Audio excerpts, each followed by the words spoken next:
Good morning sir. నా పేరు విజయ్. రాజా అగ్రిటెక్లో sales ఆఫీసర్గా పనిచేస్తున్నాను. మనం నడికూడ మండల్ చౌటుపర్తి విలేజ్లో ఉన్నాం. ఐలయ్య గారి మిరప పంటలో చూస్తున్నాం. ఎస్కోర్ అనే మందు ముస్తాలపల్లి శ్రీ ఫర్టిలైజర్ నుండి తీసుకొచ్చి కొట్టినాడు. ఎట్లా పనిచేసిందో ఐలయ్య గారి మాటలను విందాం. మనం ఎన్ని రోజులు అవుతుంది మందు కొట్టి? 6 రోజులు. 6 రోజులు అవుతుంది. 6 రోజులు మందు బాగా పనిచేసిందా? మంచిగా పనిచేసేపటికనే మేము తెచ్చుకున్నాం.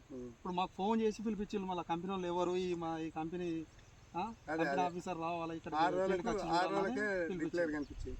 మంచిగా బాగానే పనిచేసింది. మీకు ఇగురు మంచిగానే వచ్చింది. మండ కట్టింది.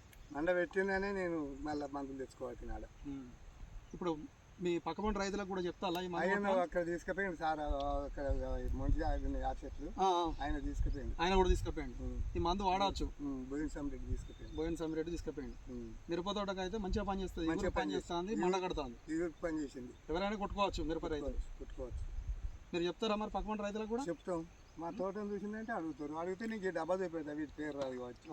అట్లా చెప్తాం. మా తవ్వలేదా? అవునవును. తవ్వపోయిన పోయేటోళ్ళు లాస్టోళ్ళు అంతా ఏంది ఇట్లా వస్తాను ఏమని కొట్టామంటే ఒక డబ్బా కొట్టిందని చెప్తే వాళ్ళు నా తోటను చూసి సమిరెడ్డి ఇటు సంగతి అన్న అంటే లింగరాజు దగ్గర పోయి ఇస్తాడన్న అంటే ఇచ్చింది. మందు అయితే బాగా పనిచేసింది కదా? అదే. Okay, thank you sir.